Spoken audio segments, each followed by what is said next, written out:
how way, ay, ay, ay, ay. How we up, ay, ay, ay, ay, ay, ay, ay, ay. How way, ay, ay, ay, ay, how way, ay, ay, ay, ay. Hi everyone, welcome to The Bridge. I am your host, Kira Young, and you've reached me on Revolution Radio, and we are simulcasting tonight with Real Liberty Media, and as always, People's Internet Radio. So welcome everybody, and whichever channel you're listening on, please support that station. We want to bring you free content, but we also need to pay our bills as well. So help us out with a few bucks here and there when you can, please. Tonight, we have a planned show for you. I have a guest that we're going to call here in a minute. Her name is Dividica Little Spotted Horse, and she's a musician, but she's also an advocate who's been working to help parents who are having their kids stolen from them by the state. And there's a long history of the state stealing Native children because they make money off doing so. So this is something that's been going on since the boarding schools, basically. So let's try to call Dividica. It looks like we're about to get a storm here too. So if you hear some rain, I'm on the road. Hi, Dividica. Welcome to The Bridge. Hi, how are you? Good. I just wanted to give you a chance to introduce yourself in the way that you're comfortable introducing yourself and how you want to present yourself to this audience. Oh, okay. Hello, my name is Dividica Little Spotted Horse, and I'm an Oglala Lakota from the Pine Ridge Reservation. I'm a musician, an activist, and a community member here in Oglala. It's one of the districts on the Pine Ridge Reservation. I also advocate for many different groups and people. And right now, one of the people that I'm advocating for is a mother, well, actually several mothers who are fighting against the Child Protection Services of South Dakota in their cases of having their children taken away from them. And the one case that we'll be talking about today is an illegal separation from her children. Mm-hmm. And advocating, I think, on a lot of different levels is something that I enjoy doing and I feel really passionate about. Yeah, and it's something that your community appointed to do. Like, you're just sort of going through your life, and then one day somebody comes up and says, I really need your help with this. And then it goes from there. You help one person with a particular issue like the one we're going to talk about today, and then you kind of get used to the ins and outs of it, and word travels, and then before you know it, a bunch of people are asking you for help. And that's how it goes. So before we get into the ins and outs of Veronica or Ortega's case, and we're going to talk to her in the second hour, I just wanted to just talk about the historical aspects of this and how this latest and how the current stealing of Native babies is something that's been going on for a long time. And I say since the residential schools or mission schools, but it's probably even before that the state comes in and takes Native children. And in the case of now, they actually do make money off of it. But we're talking about communities where the grandparents and the great grandparents have experienced the same system taking them away from their families. So I don't know what you want to say about that, or historically what you want to bring into it for the context of this discussion. Yeah, definitely. I know I've spoken this many times, in workshops and public speaking engagements about, we always hear genocide this, genocide that, and people really can't, I guess, connect with it or empathize with it because a lot of people don't understand what the word genocide is. In fact, when someone says genocide, the mass population and mass society, think of genocide as something that isn't happening in this day and age or to them, that it's something that actually is pretty far away. Like third world countries go through that. They don't really think that genocide is here in America or even here in Turtle Island. Like I really have come across a lot of, not just indigenous or non-indigenous people, but indigenous people who just don't understand the concept of genocide. So going back and historically explaining it to them is something that I think is much needed. And I explained to them when Europeans first came here, because they came seeking religious freedom. I don't know why they thought this, but they came seeking religious freedom. But in their mind, the religious freedom they were seeking was also something that drove them to commit genocide. So them coming here to our territory, from Europe or wherever they're coming from, they decided that the people that were here were less than them because they didn't believe in the same religious beliefs. And basically that's all it is down to. So they decided they wanted to assimilate them. And then because of their religious beliefs, the assimilation was what they knew of, because honestly, they were assimilated themselves. Almost every single indigenous population, even indigenous Europeans, were assimilated in a certain fashion. And the certain fashion pretty much is a norm to them. So the first thing they do is, and it even says in the Bible, that you need to start with the children.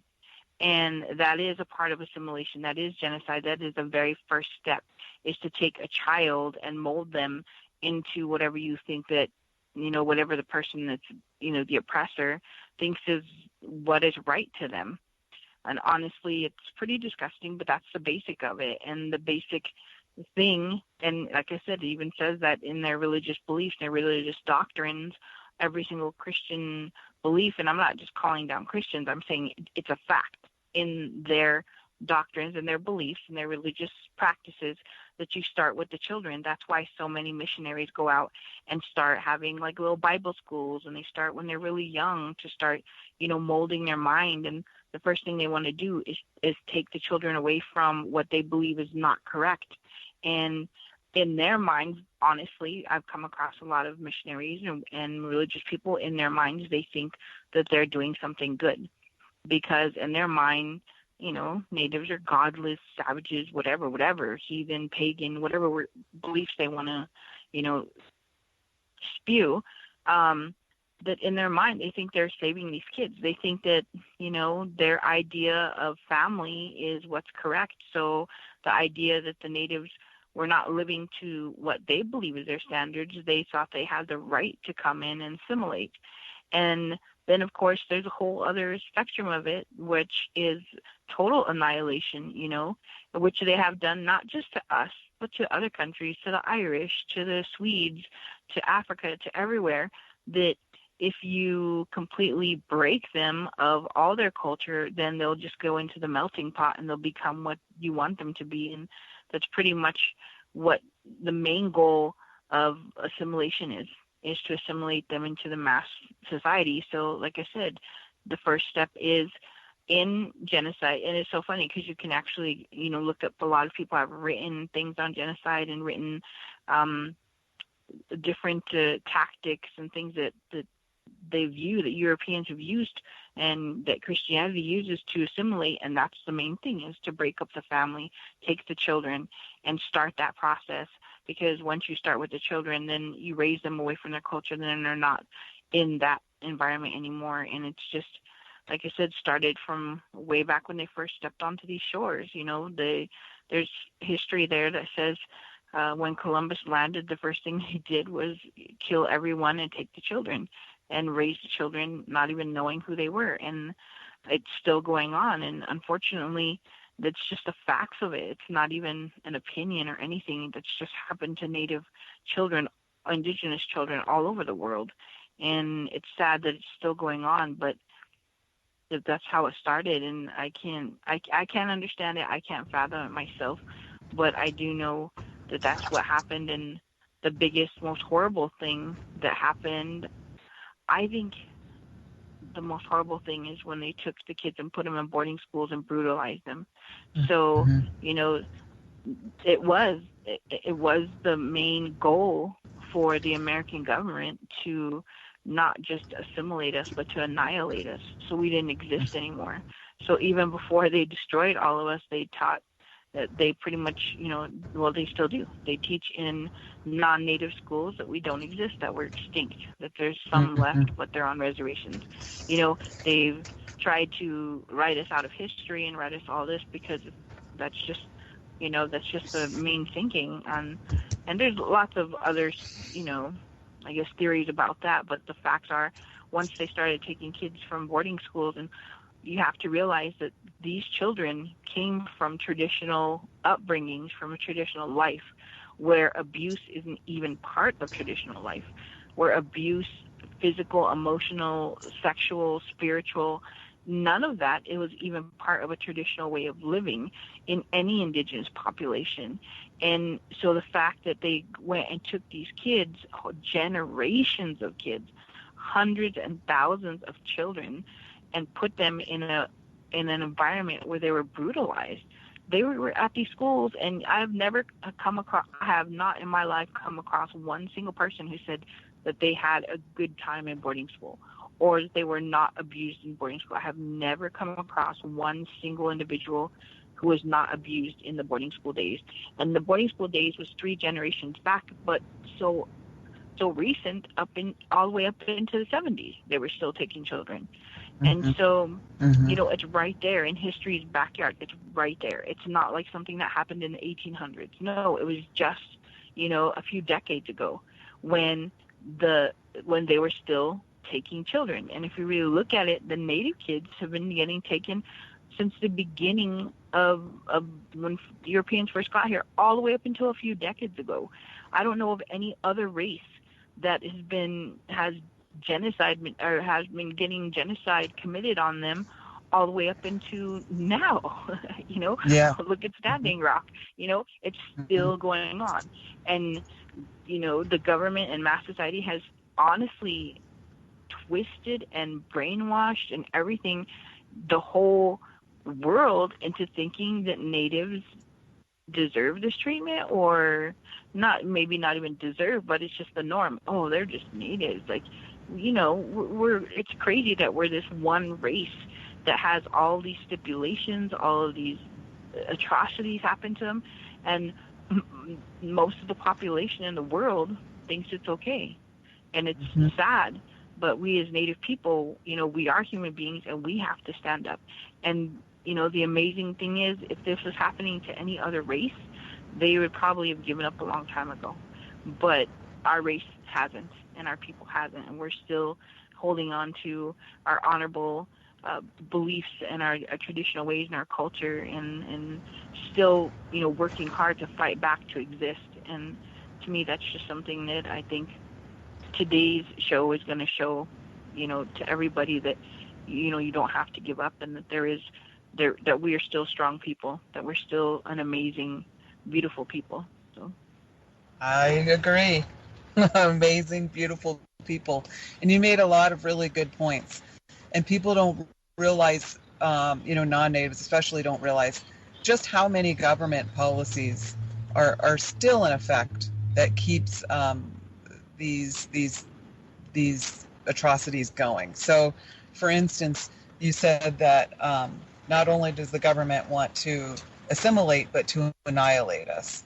So, and you said that the people who came here were already assimilated themselves, that they were at one time an indigenous people that got assimilated as well.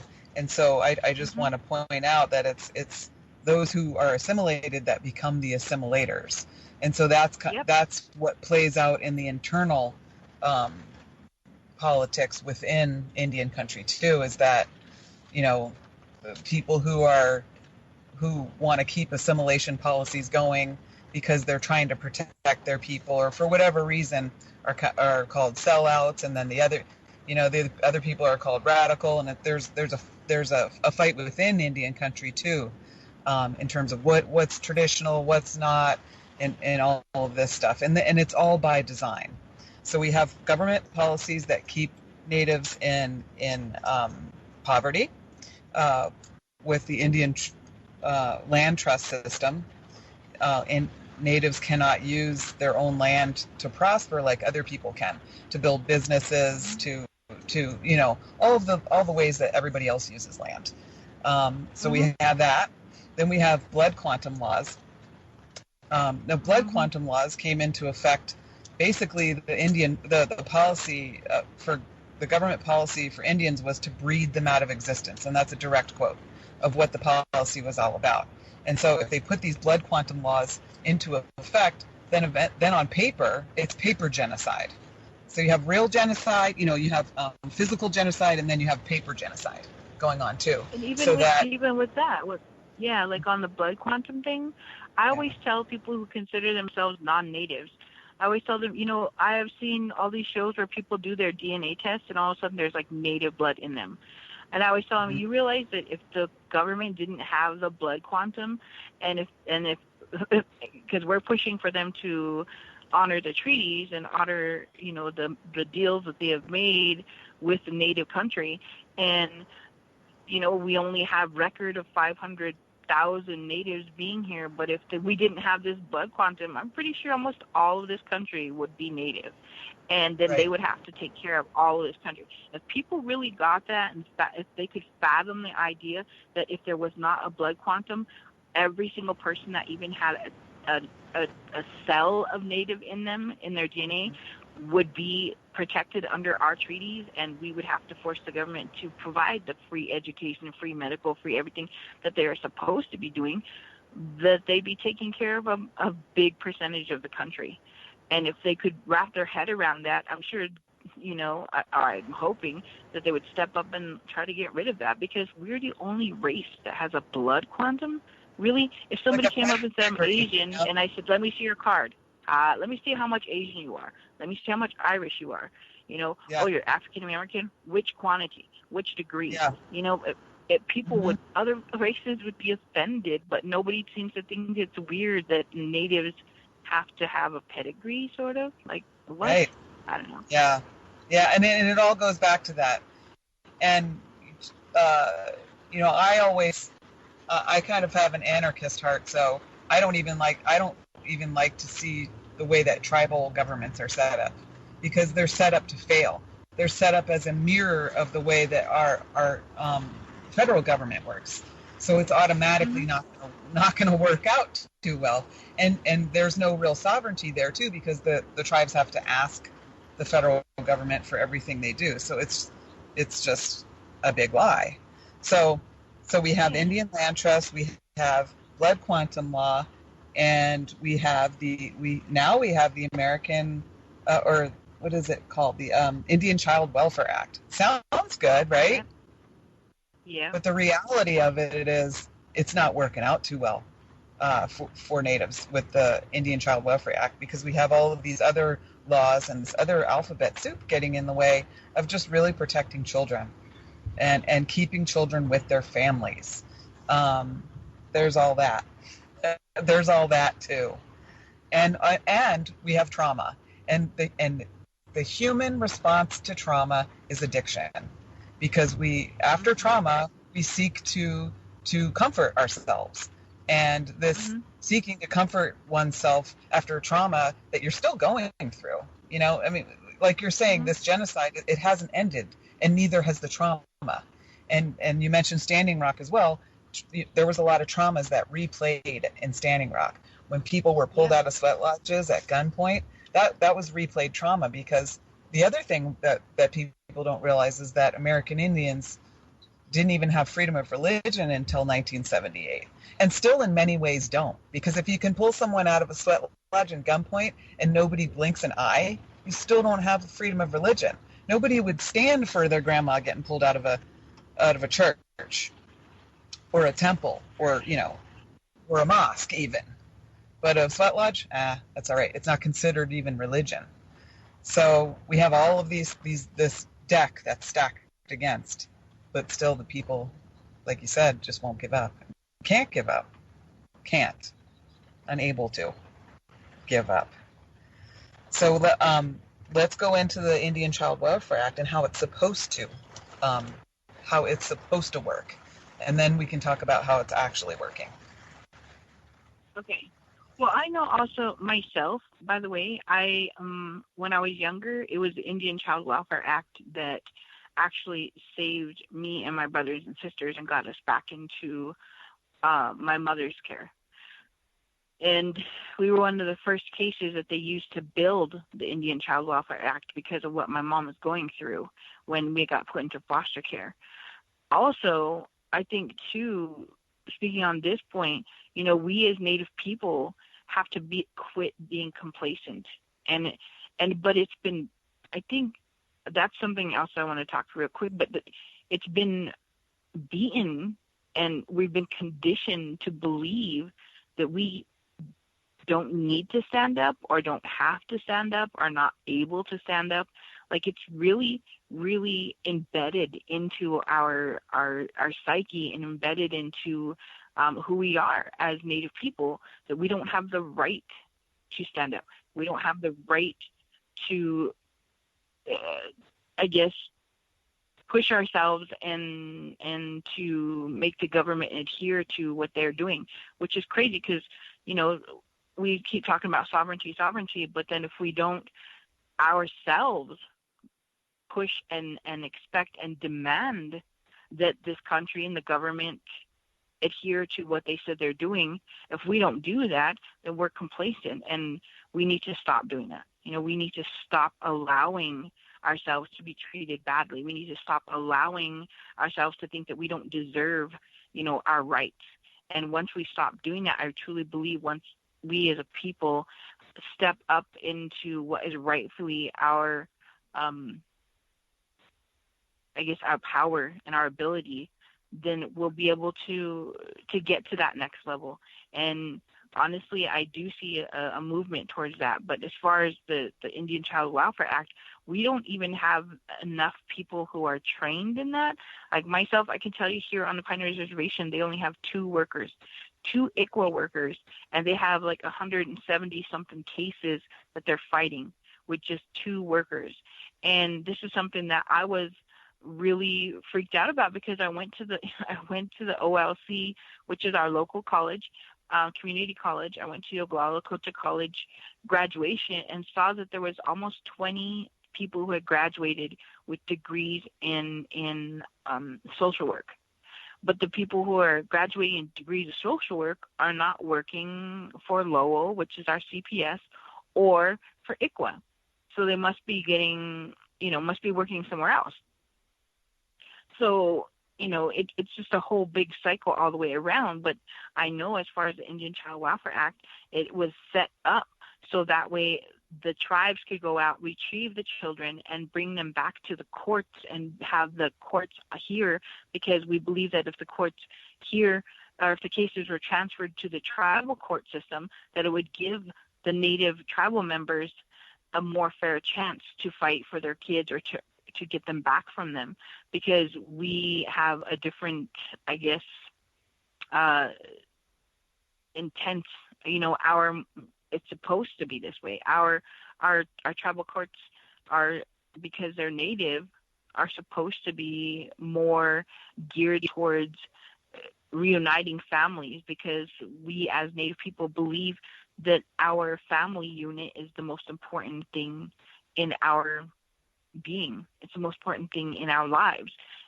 Because we're so intertwined, so connected with our Tioshbais and our Tiwahes and our immediate family, our extended family, because we have that connection, that's what helps us to actually go through life.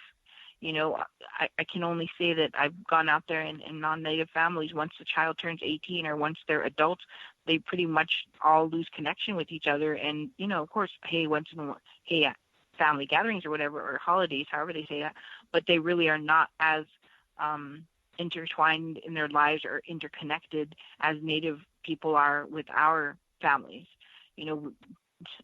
Definitely that's something that's a huge priority in Native country, is keeping the families together and keeping that connection strong. So that it was the main reason for the ICWA laws because the states were going in and just taking the children, and we had no kind of recourse and no kind of protection. But under the treaties, and supposedly under the treaties, the tribe had say-so of our tribal members. So they started this Indian Child Welfare Act, so that way the tribe would have a legal way to go and get children and bring them and put them under the tribal court system. That way it would give the Native parents a better chance at, I guess, getting their kids back, where, out there with the state, everybody knows that it's such a prejudiced, racist, crazy system that isn't geared to that. In fact, I don't even know what their system is geared to. It seems like their system is geared to keeping children away from their family. So that's how it's supposed to work. Yeah. So all of these type of programs that good people come up with, it seems that bad people say, you know what, we don't want this program in place because we don't agree with it for whatever reason, so we're just going to defund it. And so that is how war is waged now, is just by defunding programs you don't like. So let's defund healthcare, let's defund Head Start, let's defund Indian Child Welfare Act, only have 2 people working there. Let's defund the FDA, let's defund the EPA. All of these things that will benefit children and families, people who don't want to be poisoned. They're declawed and defanged and defunded, so that then they can gaslight us. The very people that defunded these things in the first place in order to destroy them can then gaslight us and say, look, it's not working.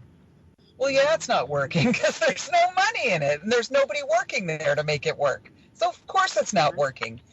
So what ends up happening when there's only 3 people there or 2 people? There's and all social services offices are like this. They have so many.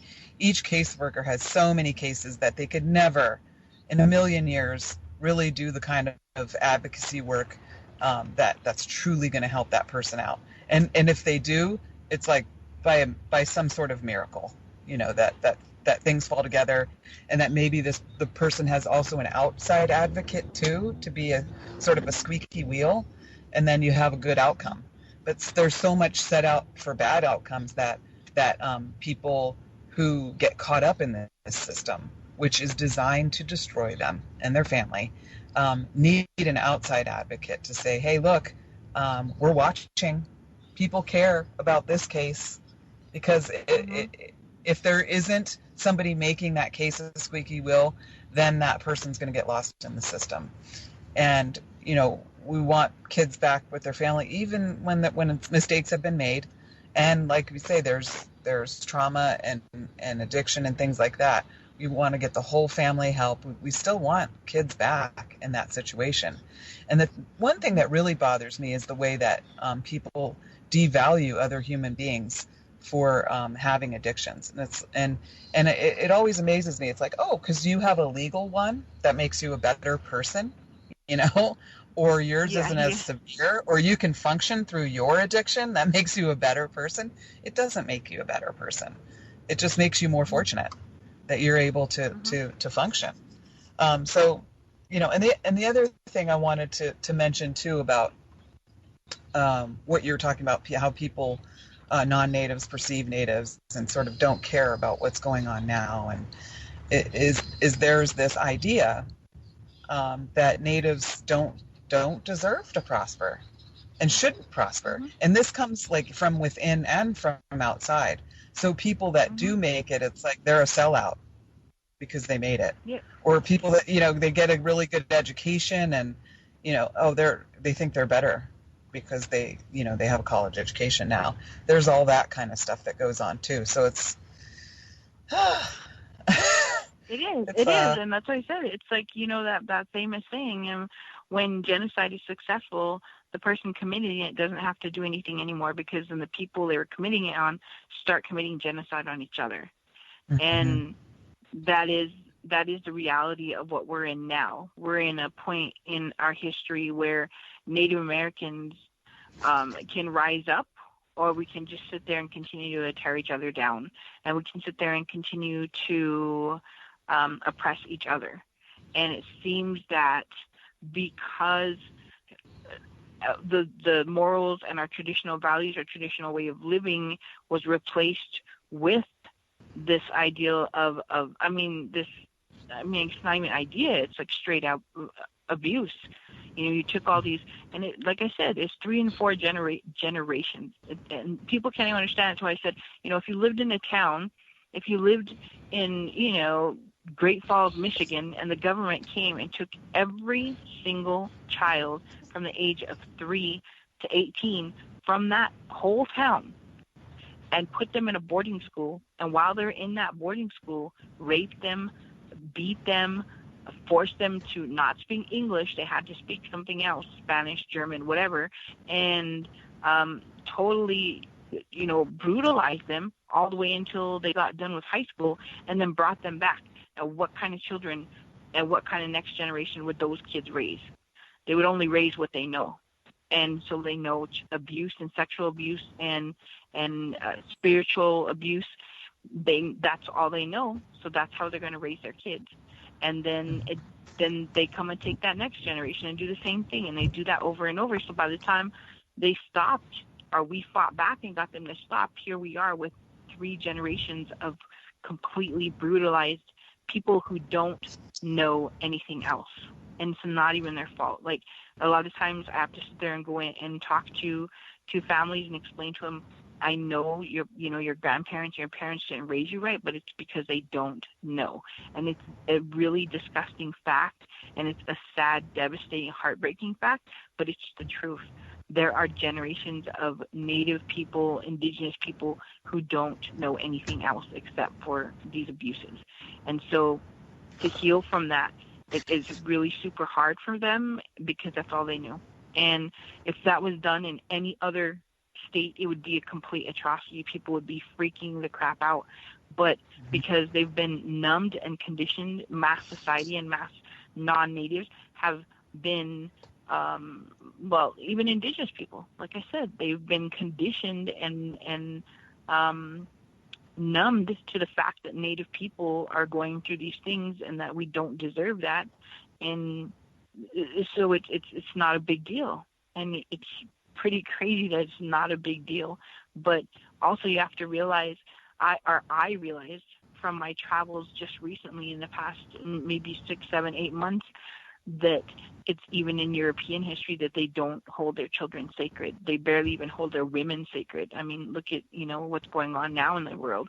They don't hold anything sacred. So if they don't hold these things sacred, it's not a big deal for them to child abuse is not something that's a priority to them.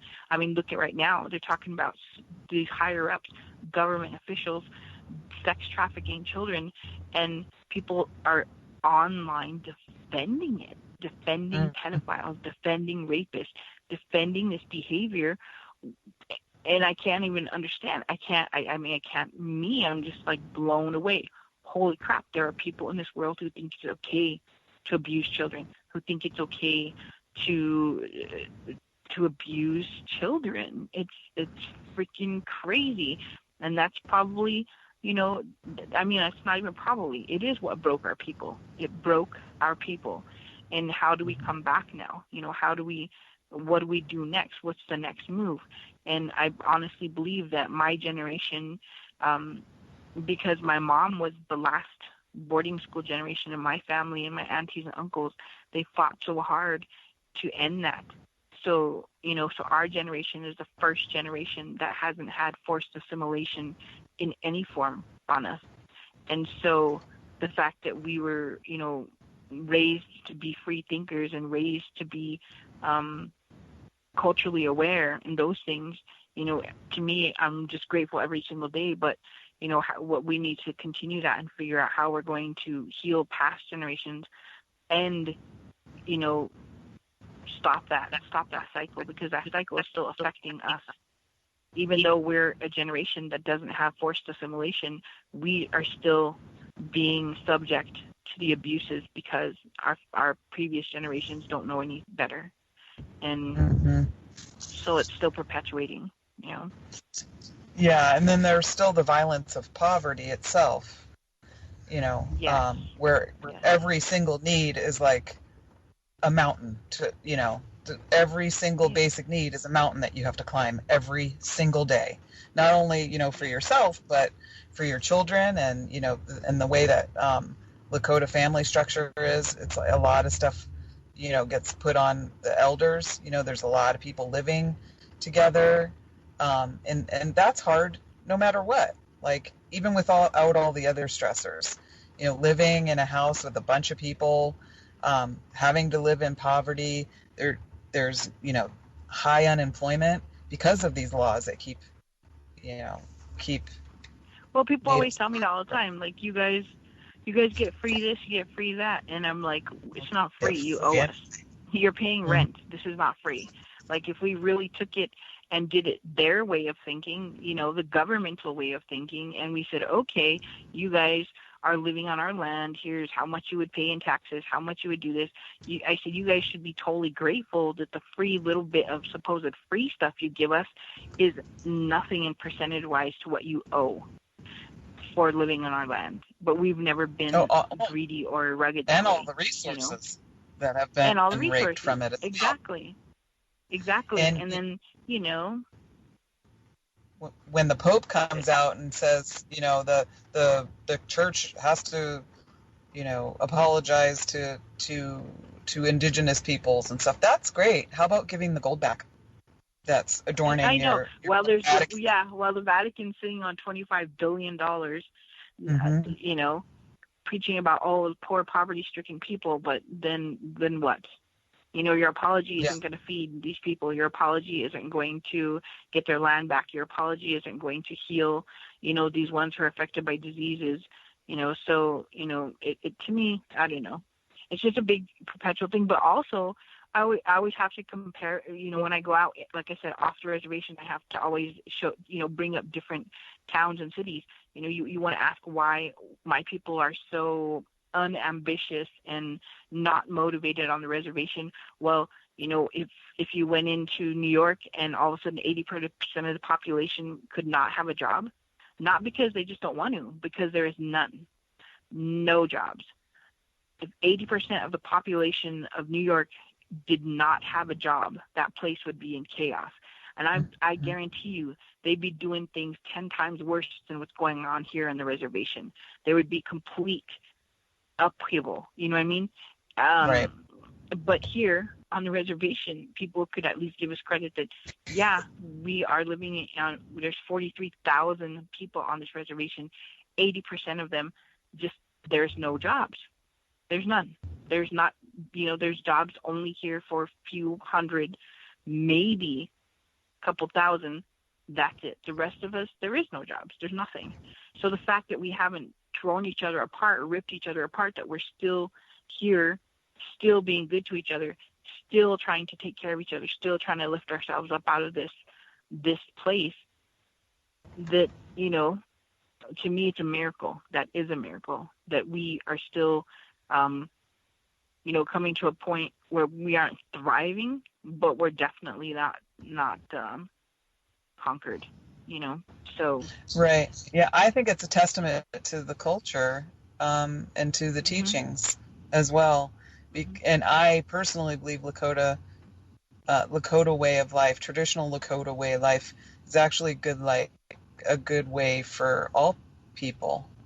For all human beings. Yeah, definitely. Yes. Yeah, because there's so much balance there, and the response to everything that you're talking about is to not really like white people, or not really like Europeans, because that's the natural response. But to even to take that a step further and say, okay, I get it, you guys were assimilated by the elite too, and so you have to reach back even further in your history for your traditional self, for your indigenous self. Exactly. To be able to see that, I think is a major step. And so one of the things that I find really beautiful about Lakota teachings is that it does teach that we are all related, not just at the human level, like we're all related, but, beyond, we're related to all life. And why are we here? To learn how to be good relatives.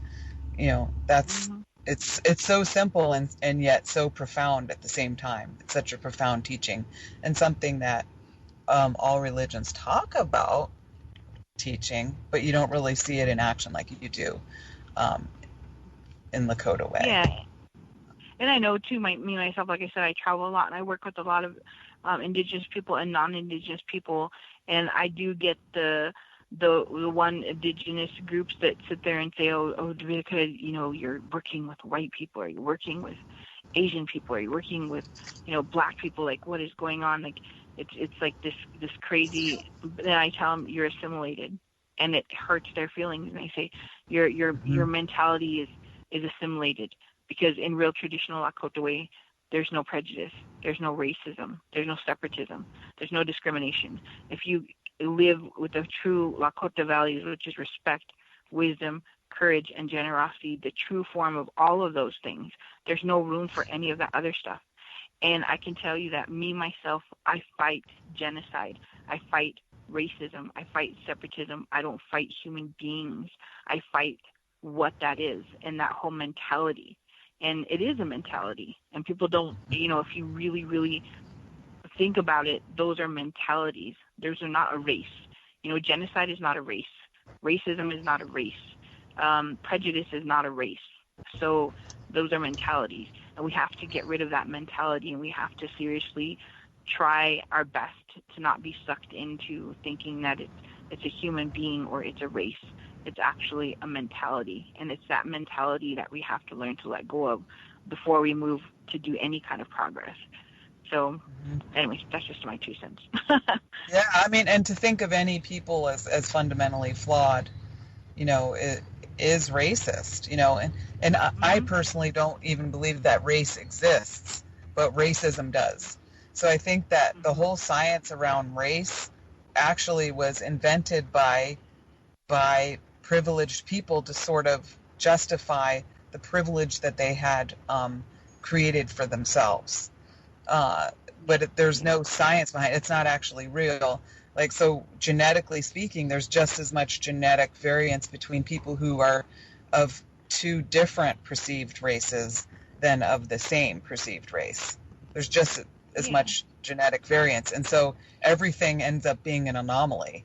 And it's like, okay, after like the millionth anomaly, I think you need to throw this out because it's just bullcrap. There's nothing behind it. There's nothing to hold it up that there really is anything race. And so really what we have is culture and language. And when we right. So when we focus on race as being like this thing, then we're leaving out culture and language and familial ties and all of these things that actually really matter. And that's when people forget that even who they consider non-Indigenous are actually Indigenous. Like every person is Indigenous in this world. They just don't know where they're Indigenous to because they've been assimilated so much that they just consider themselves just white, just Asian, just Native. You know what I mean? Like, and that's a part of genocide also. It's a part of genocide to make you forget where you come from, to make you forget your culture, to make you forget your language, to make you forget all of that. And it's a mass assimilation that's happened in the whole world, not just with us. And hopefully we can figure this out. And this, taking these steps to enforce equal laws and enforce these things that help us to stand up for our rights and to protect our children, is something that I think, we all need to step up with. We all need to educate ourselves.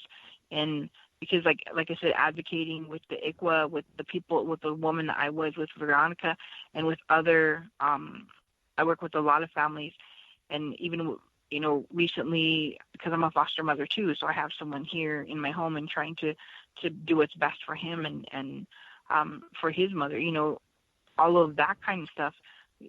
I found out, going through what I've been going through with these families, I realized that there are so many natives, non-natives, parents out there who just don't even understand the laws pertaining to children and don't even understand their rights with their children. Mm.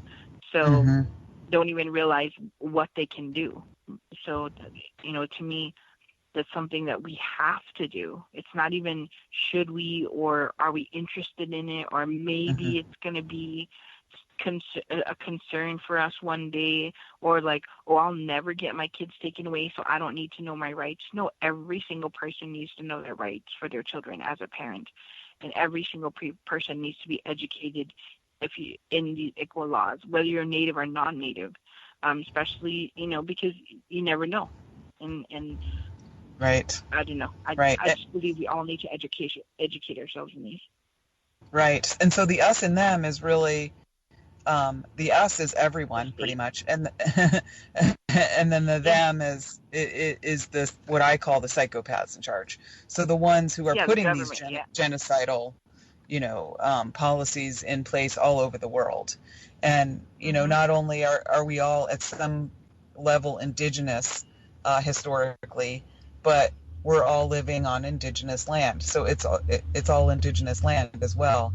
And so we have this connection between finding that indigenous part of ourselves and also standing up for the very land that we are standing on. There's this there's this huge connection there, and I think that this, what I call the psychopaths in charge, are probably really afraid of us figuring this all out together, because they want these divisions. They need these divisions in order for their subjugation and enslaving us all.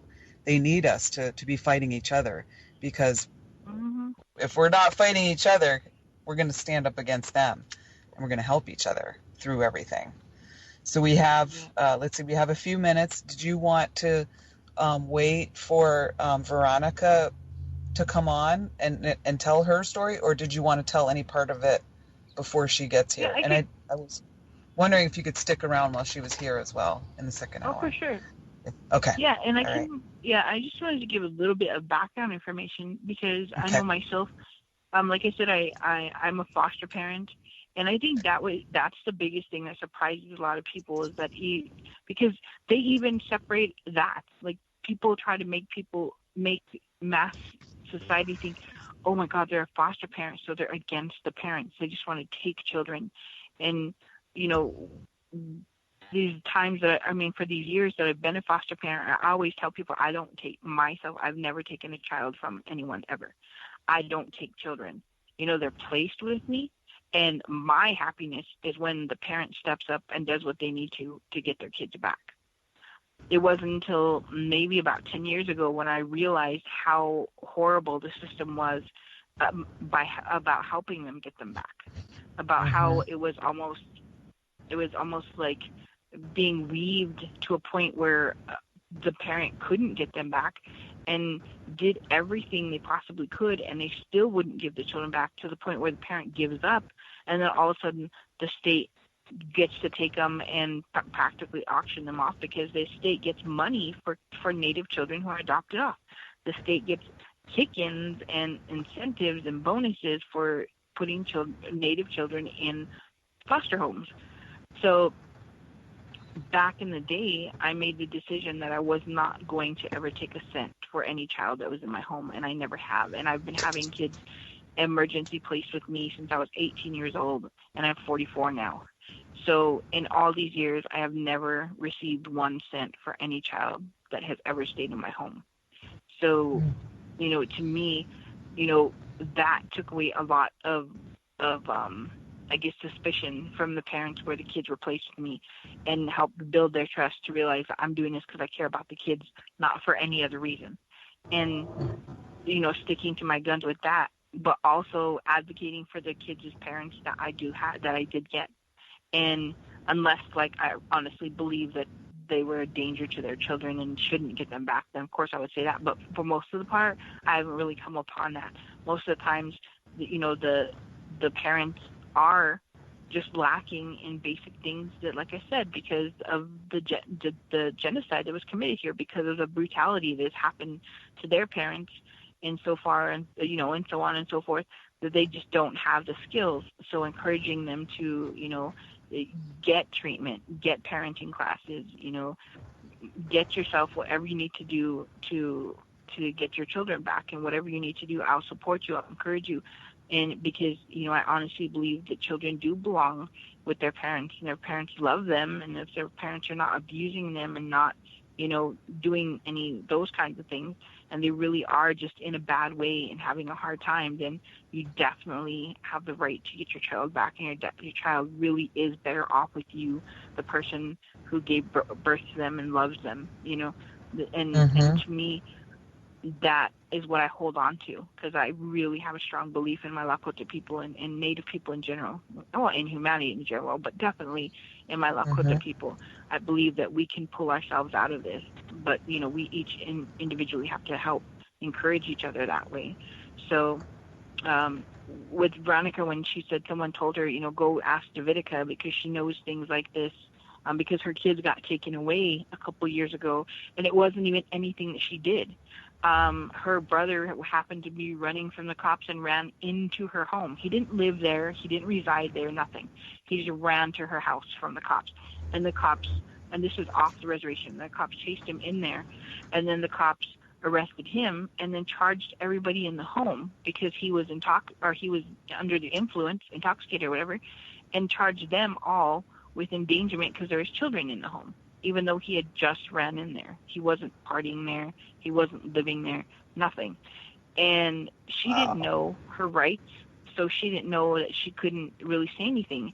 So she just did whatever the police officers told her because, of course, nowadays, too, nobody wants to say no to a cop because they don't want to get shot or whatever. So she just went along with whatever they told her, and she thought she was being a good citizen by not arguing, by not anything. And then they put her in jail, and they take her kids and place them in a foster home. And ever since then, she's been fighting to get them back. And when she didn't even do anything for them to be taken for the first time, in the first place. We're gonna take a quick break, but mute your microphone and stick around, and then we'll add her to the call. Okay. Welcome back to the second hour of The Bridge with Kira. I'm here talking with Dividica Little Spotted Horse. Welcome back, Dividica. Hello. Hey, did you want to add anything more? I kind of cut you off for the break there before we add Veronica to the call. Yeah, just letting people know that, her kids were taken away, and she did go through this struggle. She did reach out to ICWA from the very beginning, the ICWA office, and asked them for help to get her children back, and they did not right away help. Well, actually, I don't think they stepped in at any point to do anything. That worker has since been fired, but the worker that was there did not do any steps to help her to get the case transferred out of Rapid City, Pennington County CPS down to the reservation. As a result of that, she followed everything. She even did UA. She did everything, and she did everything they asked her for. Parenting classes, got a job, got a home, got a bigger home. Like every time they gave her a stipulation to get her kids back, she followed through with it, and still they went and took her to court and terminated her parental rights. And even the attorney they had given her was not fighting for her. So that's when she reached out to me, and I started making phone calls. And it was that kind of kick in the butt that they needed to know that somebody was aware of them breaking her rights, and taking her rights away from her illegally. And so, I went and I looked and reached out to some other attorneys, friends of mine, and we just did a lot of research, and we found out that in South Dakota there was, and even I think it might even be the whole United States, you are allowed to appeal your parental rights taken away. Well, they have mass population believe that once your parental rights are terminated, there's nothing you can do. Then usually when that happens, people just don't even fight back, and they don't even try to fight. They just let it go and give their children up. Well, we found out that that's not true. That can be appealed. So we appealed it, and she won the appeal, And that's the first time in history of South Dakota that anyone has appealed their parental rights being taken away. So that's where she is at this moment right now, is preparing to go to court to get her parental rights given back and get her case transferred, because now they have a new ICWA worker to bring the case down here and get her children back. Wow. So that's, this is going in the right direction here. Really, really horrible what happened to her, and very much par for the course in terms of it happens every day. Someone who's not even done anything wrong can get their kids taken away. And especially in a place, she was in Rapid City. She was living in Rapid City at the time. She was in Hot Springs. Okay. Is that close to Rapid City? It's between the reservation and Rapid City. Yeah. Okay. All right. So not the least racist place on the planet, right? Not by a long shot. Oh my gosh. Right. Not by a long shot. But also too, like I said, there's many, many cases of these things, of this similar situation. And there's another woman I'm advocating for, and they stopped her on a traffic violation, found out that she had some unpaid tickets. They took her to jail, and instead of taking her daughter to her mother's or to a relative, they put her in foster care. And right now, this kid is they're trying to adopt her child off. And only because the attorney and that's the other thing too, we find out that in Pennington County and in South Dakota, they give public defenders to Native, and I don't even know if this happens with non-Native, I'd be interested to find out, but they give the Native people supposed public defenders who don't even try to do their job. I had to seriously call Veronica's her public defender's office like numerous times to let them know, are you really doing this? Are you really not doing your job? Or you're not saying, I have to turn you into the bar? Like, we had to seriously threaten them that they had to do their job before they finally stepped it up and did their job. Because even that they weren't doing. Even that they tried to convince her not to fight back for her children, to convince her just to let her kids go and move on. And that's craziness, because that's what they're getting paid for, to defend their clients, and even then they don't do it. So, it's terrible, but I'm glad that myself and other people stepped up forward to help and try and reach out and to help other people with these same situations. Yeah, amazing. I'm so happy that I'm really happy that you were able to help her, and that this is headed in the right direction. Are we ready to add her to the call, Stephen? Cool.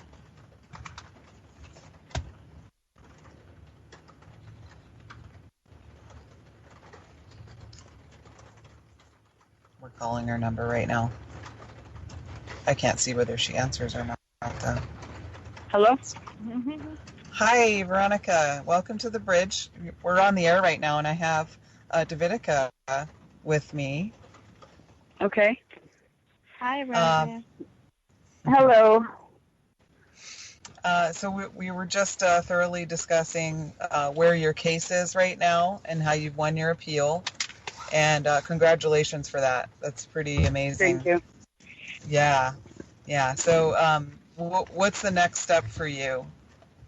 This appeal. Well, I do have a court hearing again, I think on the 26th, I think, or the 25th. I can't, my mom has it written down somewhere.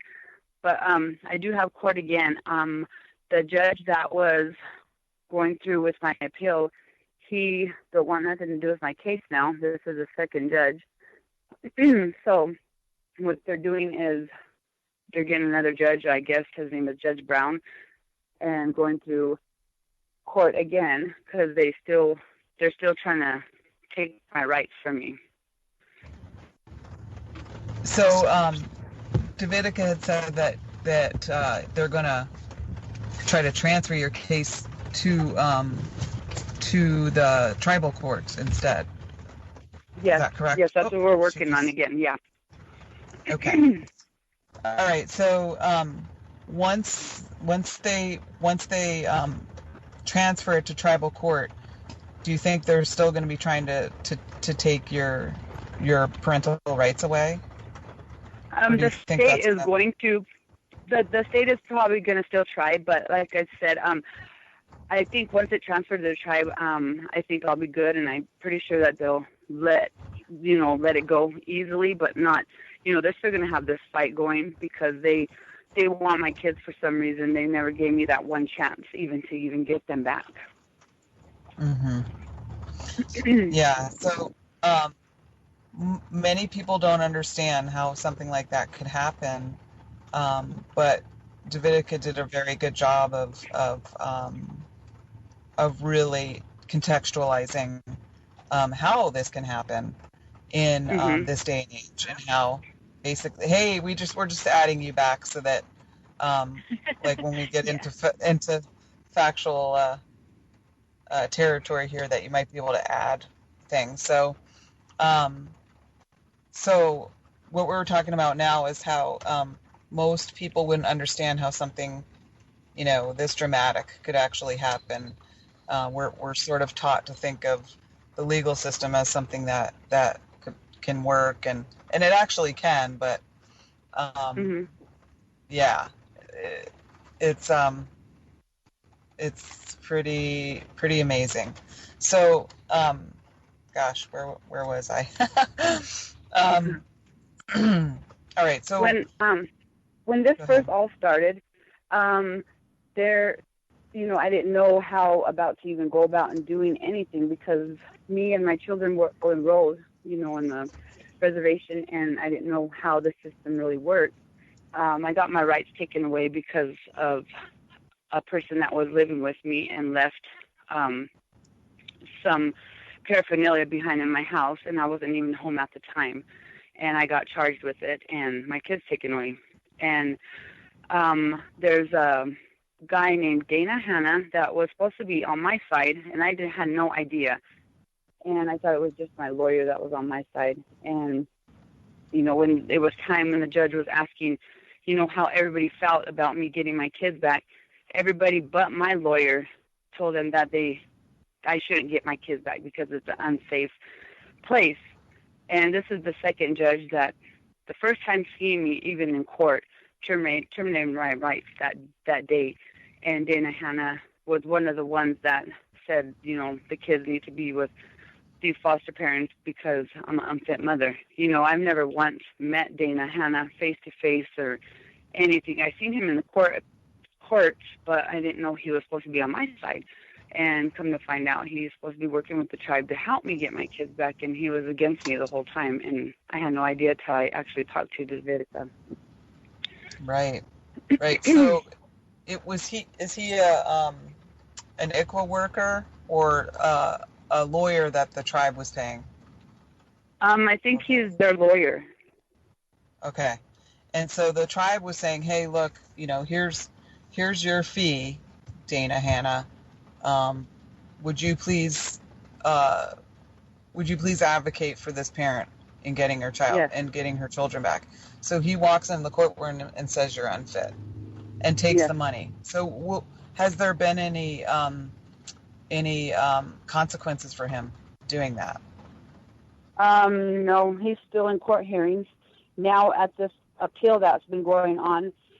He is, trying to be on my side now, telling the judge, that we want it transferred to the tribe, and he's like a whole different, trying to be a different person, on my side, and the judge is looking at him like, what's the change, but he didn't say that exactly, but just his expression of his face.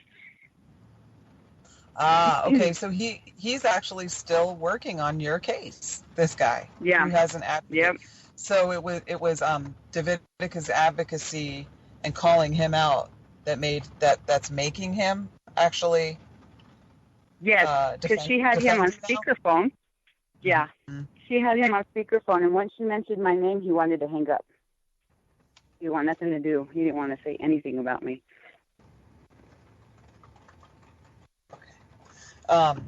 Wow, that's incredible, and it's incredible that you still have to work with this person who's really, and there is nobody else, I assume. No, like he's the person. So it's not like, oh, well, he messed up, so we're going to put you with this other tribal attorney because he's it.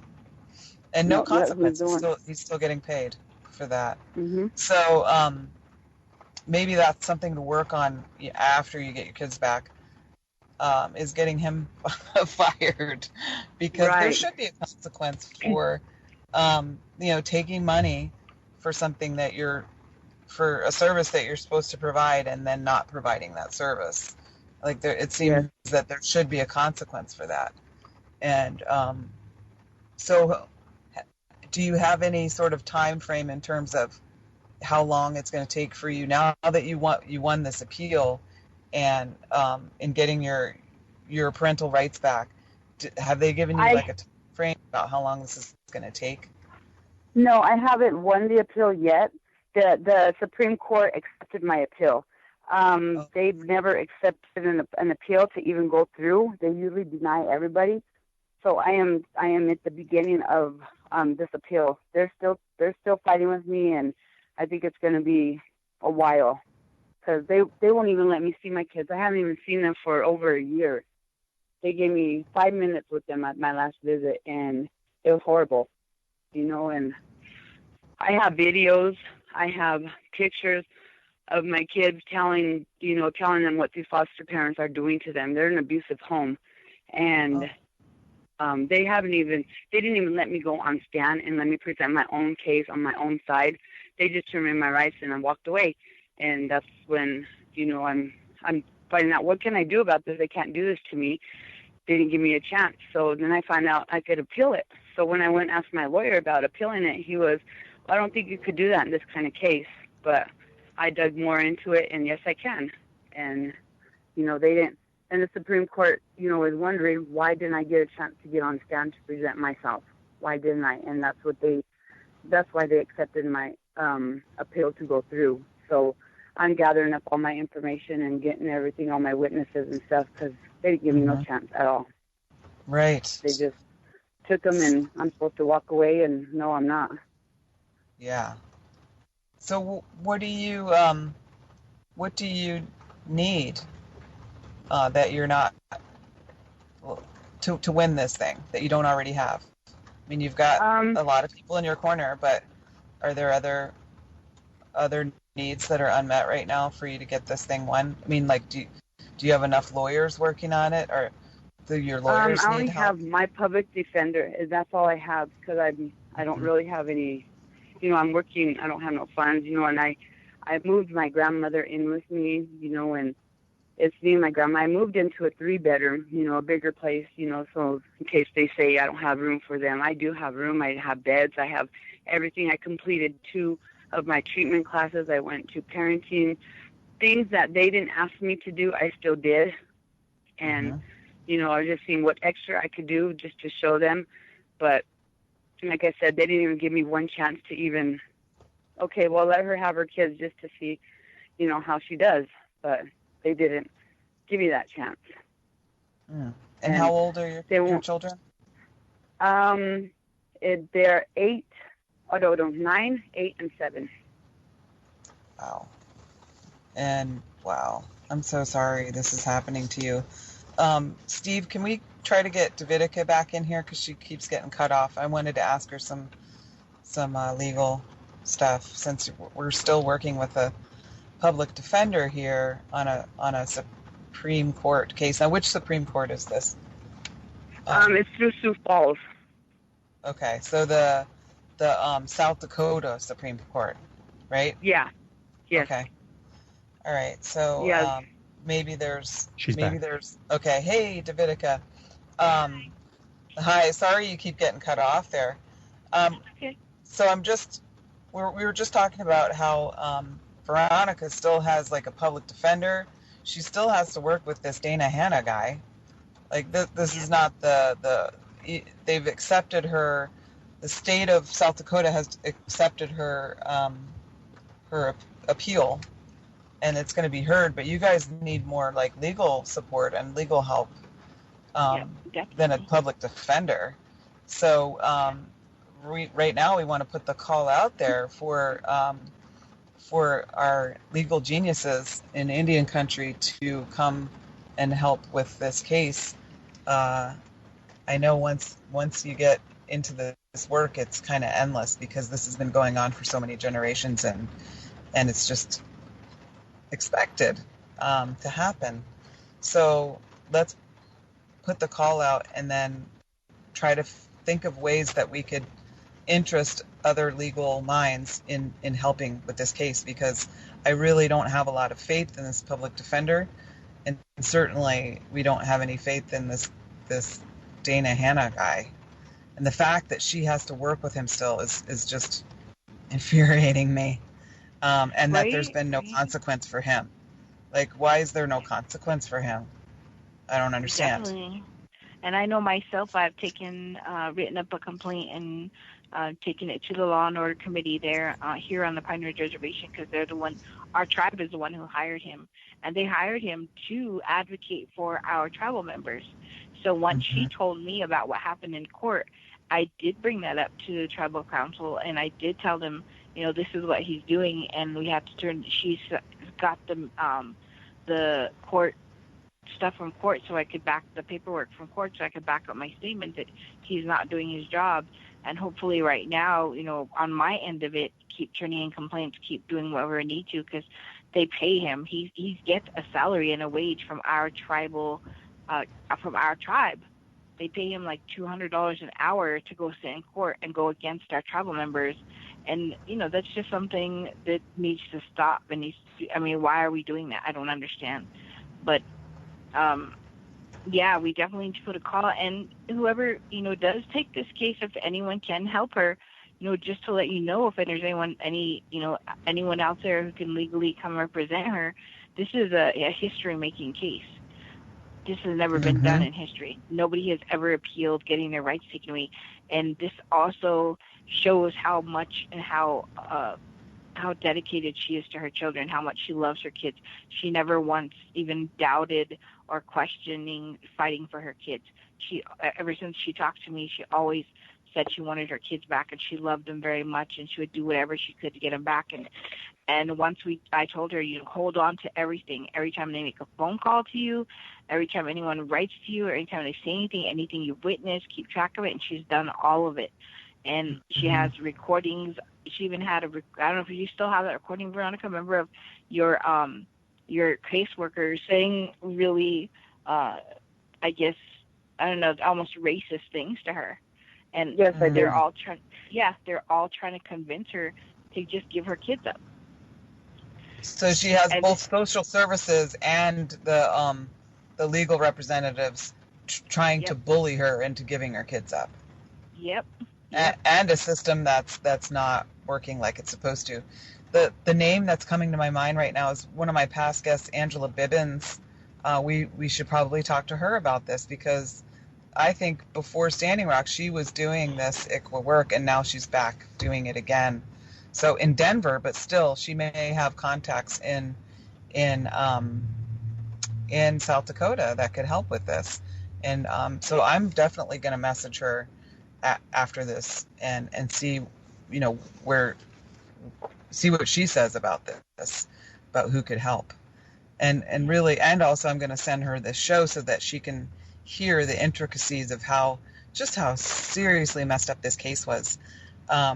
I guess we have a question of somebody who didn't maybe hear the earlier part of the show about why, Veronica, you lost your parental rights, and basically you got screwed out of them. Is the short answer to that question is you got screwed out by the system. Yeah, it was. She did not neglect her children. She did not abuse her children. She was not endangering children. It was, someone that wasn't even in her household that happened to come into her house, and they arrested him there. And he had, I guess, well, because he was a user, he had some stuff on him, but he had just come into her house. He wasn't there. If you know what I mean? Like, people don't when I explained it, that he wasn't a resident of her home, and that the cops had just went and chased him there and got him and got his whatever paraphernalia he had and put him in jail. And then all of a sudden she was charged with all of these things. No, he actually got away. They didn't arrest him that day. Oh, they were chasing him down. Yeah, that's what. Yeah, it was. they didn't. Did. Yeah, and because it was my house, they found his pipe there, and I told them to take fingerprints, but they didn't, and they just, because it's my house, and that pipe was laying there, and I got taken, they took me to jail. Wow. Yeah, and even they tried to lie and say that she had hit on a drug. That's the other crazy thing, is they said that she hit on a drug test, and she brought in her paperwork and showed it to the judge and said, look, I did not hit on any drug test. I did not. And she showed him, and they still wouldn't accept. It was crazy. They just like, no, we're not going to accept that document. And it was a document to prove that she was not on drugs. So how did they prove that she was? They just have to say it? No, they just said it. Yeah, they just said it. They just said she just hit on drugs. She's a drug addict. It was Dana Hanna who was making all these claims, and even saying that her home was unfit, and that her mother was, because she was even agreeing to let her mother have custody of her children. Her mother, by the way, is an upstanding foster parent for 34 years, and Dana Hanna sat there in front of the courts and said that the mother's place was not, the grandmother's place was not a fit environment or safe environment for these children when she is certified as a foster parent. So to me, it just seemed ridiculous. There's no way that she should have to work with this man. There's just no way. Exactly. Yeah. And he's never even been into their home. He'd never done a home study, an interview. He didn't even know them. And then he called, I don't know why he did, but he called Veronica. Didn't he call you like a drug addict at one time, or said that you were under the influence? Yeah. And that was on speakerphone with us. Yep.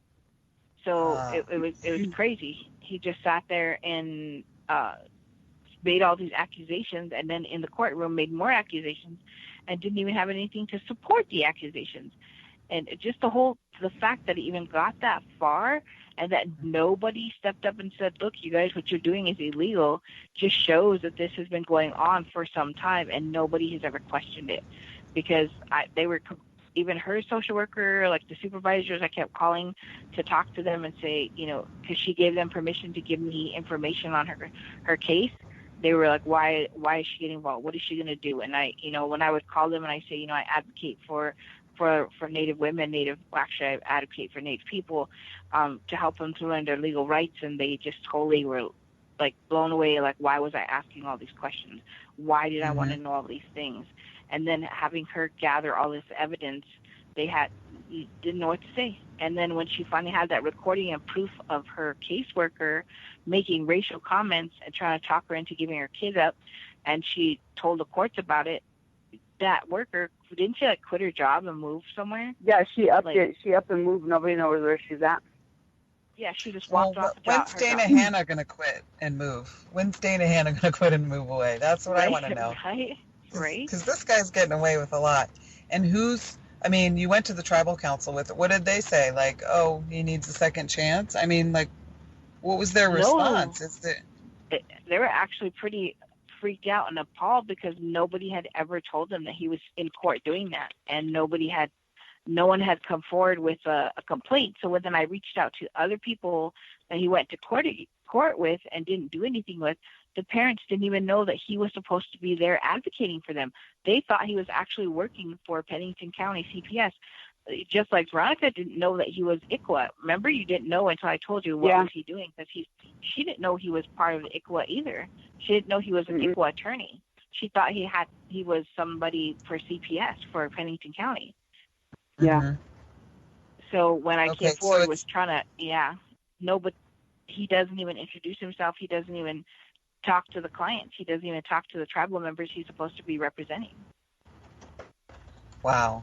So when I confronted him, he said that he represents the Indian Child Welfare Act. That he's like, I represent the office. I represent them, and I don't represent these clients. I said, no, I was there when they hired you. You represent the clients. You're supposed to be the attorney to help them know their rights and to help make sure that you're the legal backing to make sure that these cases get transferred to the tribal courts, and you're not doing that. And of course, he blew up and yelled at me, but still. Yeah. So who's his boss? I mean, how can it's the tribal council? Yeah. So they were appalled, but yet they did nothing about it. Oh no, that's what they're doing now. They're having me. I'm gathering statements from other places, and then that's when they'll decide hopefully they'll fire him. Yeah. But they just have to have fact. I mean, everybody has to have, legally. Yeah. You have to have a reason to fire somebody, but right. Hopefully, would get enough evidence, for him to be terminated. And I think just one case should be enough evidence, but yeah. One family forever challenged by this lost time that can never you can never get back this time. With that's appalling. Oh, it's really making me mad. So do you know the time frame for when this case is going to be heard and how long well, the next court date is supposed to be like she said, the 25th, the end of this month. And I know it's just to bring because it was supposed to start last time, but did you tell them how the judge said he didn't want anything to do with it? Yeah, he's a second judge that don't want nothing to do with my case, so they're adding another judge, Judge Brown, because they know that they did me wrong, so they're putting a new judge that I never seen yet to take over this case. Mm-hmm. Yeah, because it would have started, the appeal process would have started, and she could have been turning in all her proof that they illegally took her rights away, but the judge that did that to her backed out of the case and gave it to another judge. So now we have to go to the next judge and turn in all the proof that they illegally took her kids away, and ask for the tribe. We've already gone to ICWA, and they're supposed to be at the next court hearing to advocate for her case to be transferred here to the reservation. And once it gets transferred, what happens then? Once it gets transferred, then the tribe has the say-so to place the children with her mother. And the tribe can do that because it's called family placement. It's something that we have in our judicial system. It's actually really good, a good process, because normally foster parents we don't have very many foster parents here, but we have a lot of caring family members. So we have something here on the reservation called family placement. So if a family member goes through, gets a home study done and whatever for the children, then the kids are placed with the family member, and the family member is more familiar for the child, and it's usually just better off for the child. And then she can go to court again to get them back, or get custody back. And it is, I honestly can say, in my knowledge, that it is more of a chance. You have a better chance than going against Pennington County, because on here, at least, it's not a race thing. So Right. So she's got a much better chance that the tribe wants to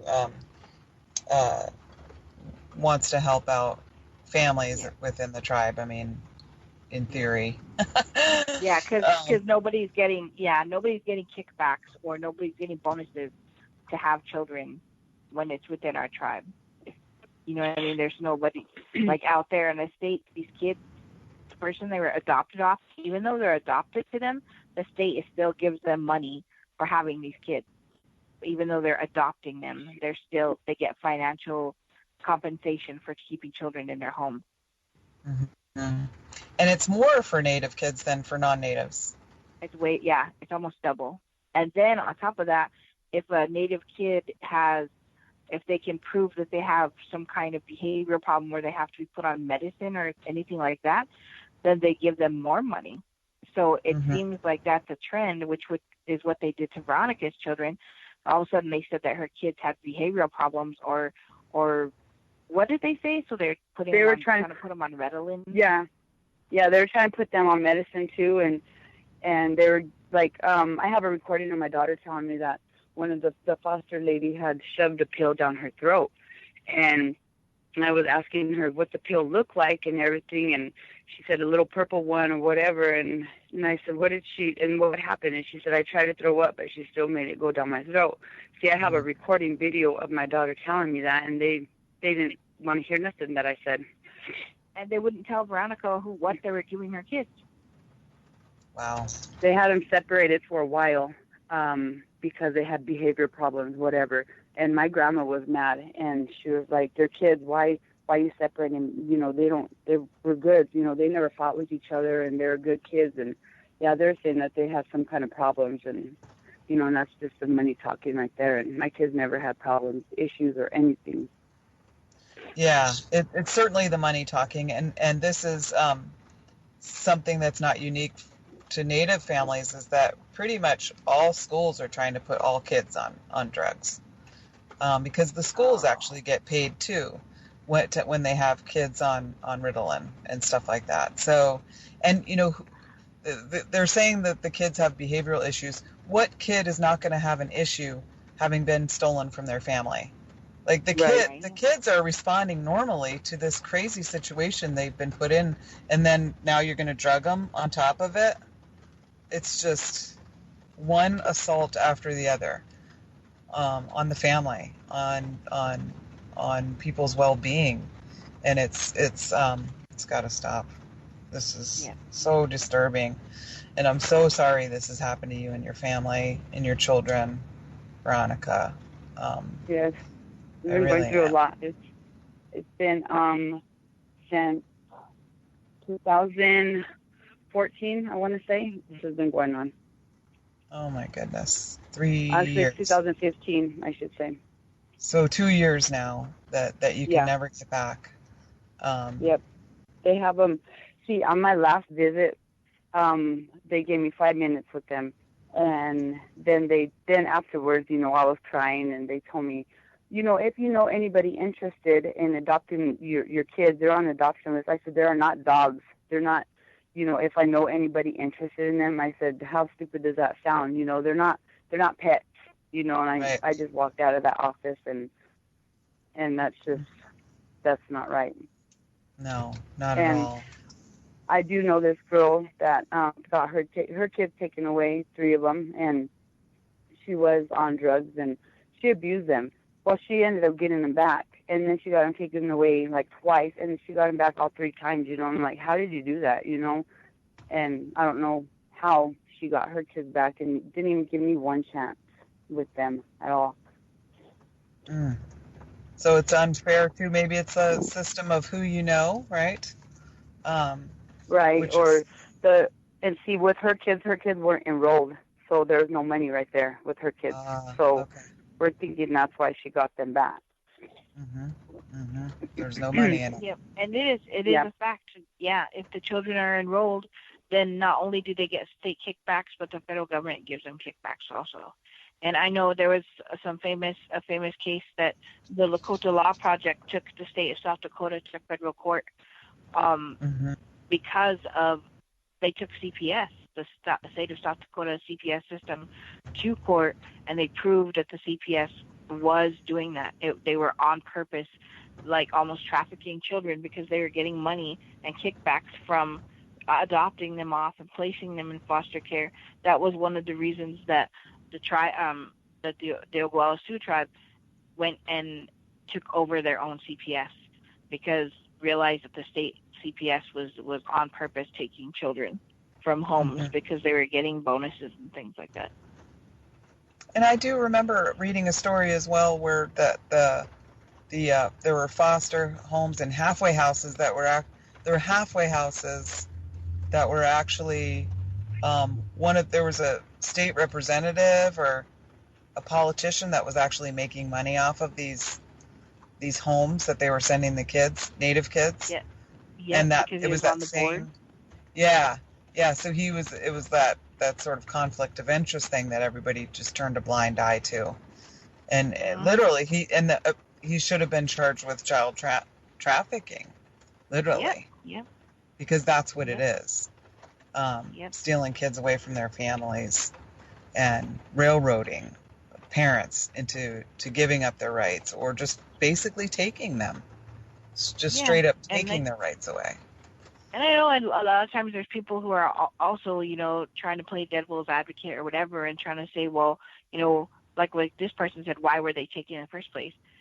Honestly, me, myself, I'm an honorable person. And if a parent came up to me who was not making an effort and they were abusing their children and it really isn't a safe place for the child, my main concern is for the child. And Veronica knows this too, because I questioned her up when she first asked me, what are you doing? Are you sober? Are you trying? Can you prove it? Can you give me documents? Like, I made her turn in a bunch of stuff to me first to prove that she really was on the up and up before I decide to advocate for her, because I'm definitely not going to advocate for someone who is abusing their children or isn't a safe environment for their kids. So the fact that, I went into this, and not just her case, but there are many other cases out there where there was no legal reason to even take these children from homes, but it is happening.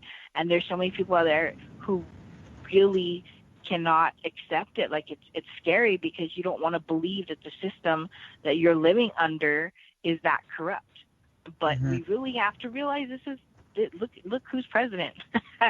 So right. You really can't say that this is something new or this is something, oh my gosh, it's breaking my heart. Our government is really corrupt. Yes, and there is people in there who use the system to their own advantage, whatever that may be. And there are people out there with so many hidden agendas but how do we fight against that? We need to educate ourselves. We need to step up. We need to be aware of what we allow people to do to us. And I'm sure that if Veronica knew in the beginning that her rights were being violated, it would have been a different story. We definitely could, because she didn't reach out to me till way later because she didn't know. She had no idea how to fight back, for one thing, or that she could even fight back. Or that she could have somebody that, like myself, that isn't an attorney, I don't have a degree or anything, come in and question all these people and get them to do their job. She didn't know there was even a form of complaint for what her caseworker was doing to her.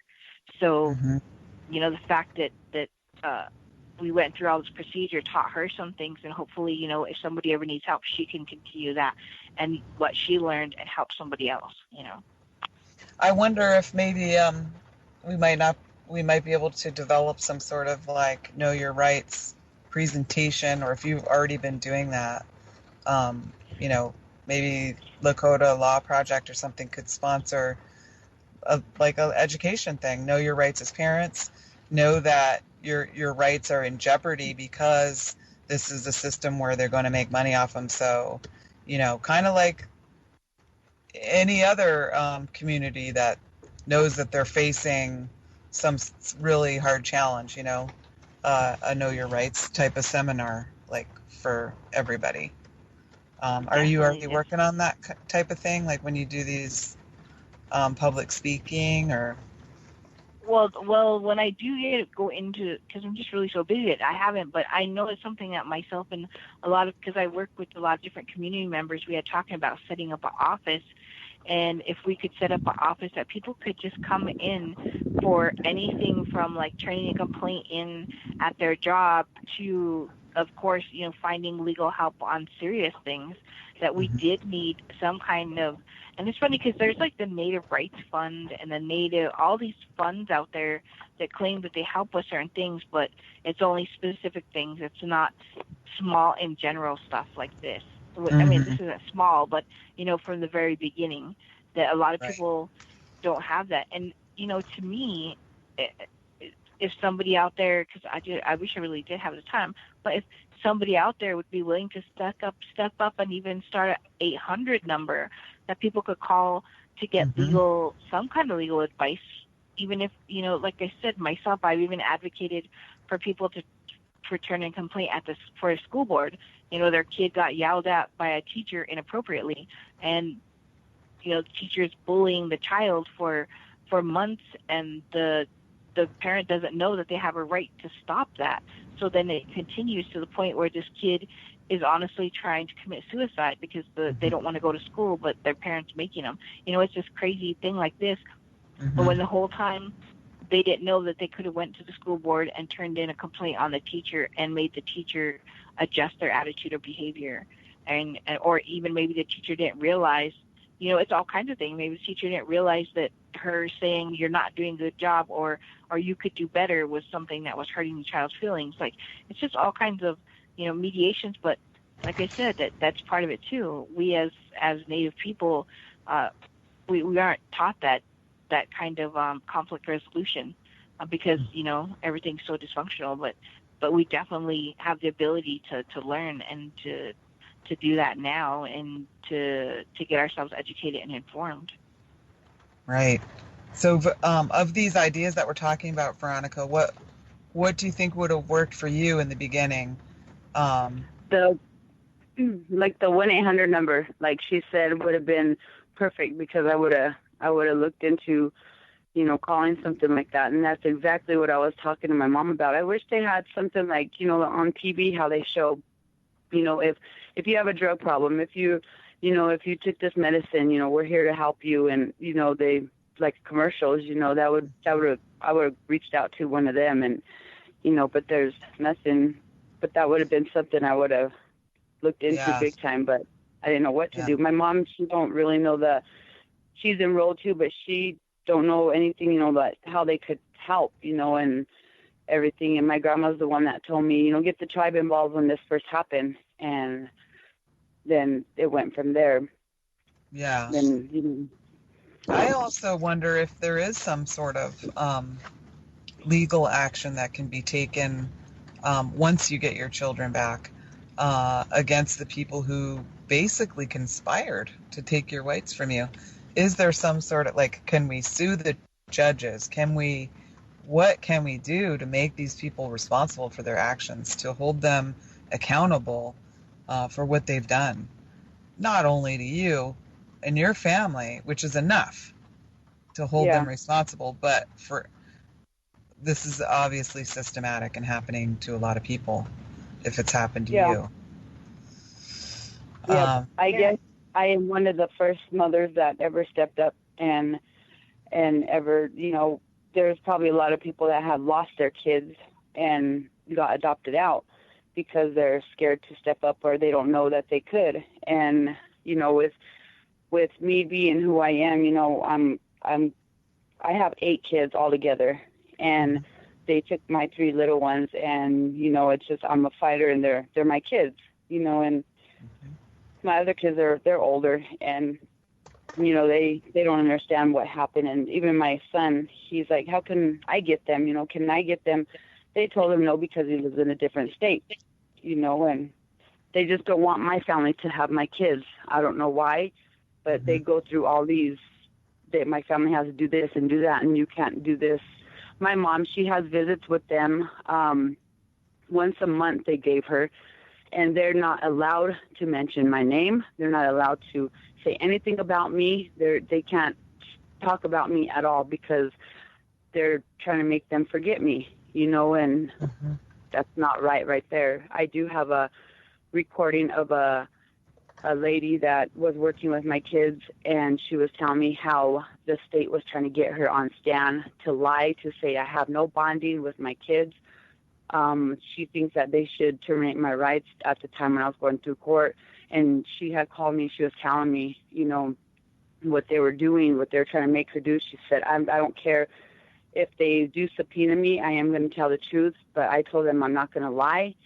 And they never put her on stand, because she would have been, no good for them. But, she was one that was telling me that they're trying to make her lie on stand, saying that I don't bond with my kids. And she goes, I see nothing but bonding. They need to go home with you. And they didn't. Wow. They never even put her on stand. Wow. So she has a recording of it. See, that's what I mean. She has proof of it, I recorded her. And definitely, and if you, like I said, if this was a non-native this happened that this happened to, I'm sure definitely somebody would step up and say, once you get your kids back, sue the state, because the state did. They illegally took her children, and the whole thing, and the fact that she has proof, and she has all these documents and recordings and everything to prove everything that they've done to her. I hope somebody does step forward to help her sue them, because they need some kind of reprimand and know that people are paying attention to them, that people are watching them, because they Mm-hmm. think that, that's the biggest thing I always tell people. When someone's an abuser, they don't want anyone to speak up about it. They don't want anyone to know they're abusing. They don't want Right. anyone to know that they're doing something illegal. The first thing you do is break that silence, and it helps, that much more to get them, I guess, to get things justification, get justice done. Mm-hmm. Absolutely. We're definitely going to follow up with Angela Bibbins, to find some other legal minds to work on this case, because it's a historic case, it's a worthy case, and it's one that simply has to be won. It just has to be won. So you definitely have my word that I will follow up and put the feelers out there for anybody that can help with this. What else can we do here with this little bit of media attention that we can give it? Any more? And I think if there's other people out there, anyone listening, and you know of anyone that this is happening to, because I know this isn't happening just here in our state. This is happening everywhere, everywhere. And to me, I think the more people that speak out about it, and the more people that bring cases forward that this has happened to, because, all at the end of the day, the ones who are suffering from this is the children.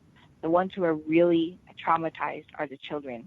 Us as adults, we're definitely hurt by it, and we've been wronged by it, but in the end of the day, the children are having abandonment issues. They're having, like you said, coping skills issues. They have trust issues. Everything has been broken, and they're hurting our children, continuing this cycle of genocide by attacking the children who really don't have any say-so when the adults are doing these kinds of things. The only ones suffering are the kids, and we have to stand up for the children. We have to. Otherwise, we're not going to be able to break this cycle of genocide. We're not going to be able to bring ourselves out of it and start this healing. So anyone out there, please speak up. Please stand up. Please make your cases known. And, we have to come together as adults, because too much atrocities are happening to children, especially now all over the world. Absolutely. My husband Majikia is suggesting that we start a Facebook page and try to gather people together, and I think that's would be a good start. Yeah. And just put the story out there and say, hey, we want to hear from other people, and we want to get together on this and solve this. And on a larger scale, I think what tribes need to do is also take addiction and recovery out of the criminal justice realm and put it into the public health realm where it belongs. So, and it's not a fact that all addicts are abusing their children. That's just because you're using doesn't mean you're an abusive parent or even a bad parent. That's an assumption that right there that needs to go. And I've seen success when there's treatment and the entire family is treated. In that, the family can heal together, and it's so much stronger than anything that can happen in the criminal justice realm. People don't even want to get treatment because it's still in the criminal justice realm. They don't want to get treatment because they're gonna go to jail. So right.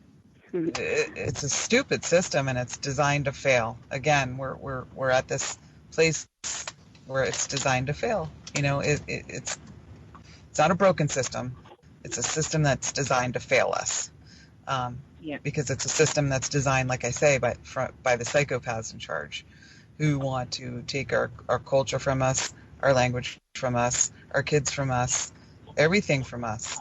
We only have a few more minutes now, but Veronica, I just want to let you know that we're totally on your side here at the Bridge with Kira, and we're going to follow up, and we're going to do everything that we can to help you win this case. Thank you so much.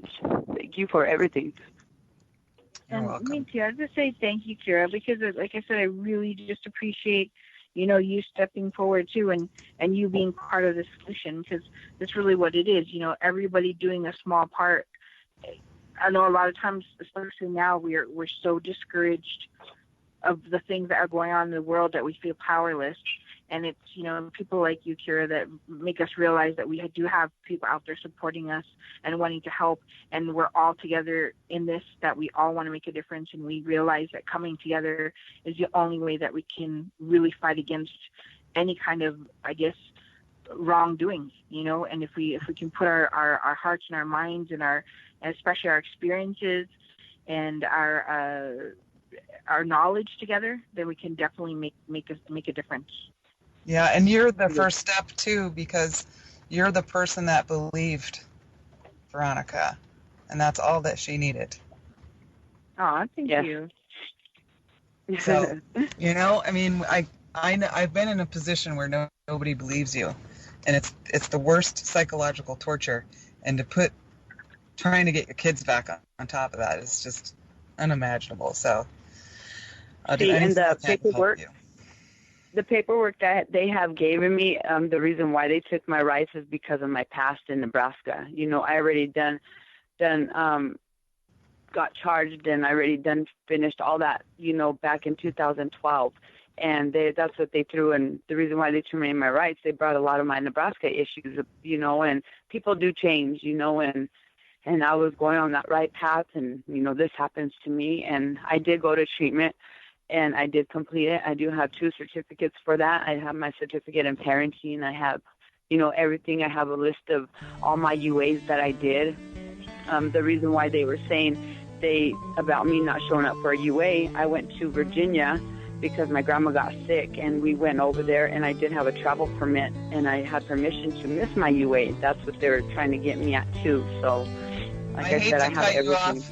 Veronica, I hate to cut you off, but we're at the end of the show. Thank you so much for joining us. And thank you, Dividica. Thank you, everyone. Thank you so much.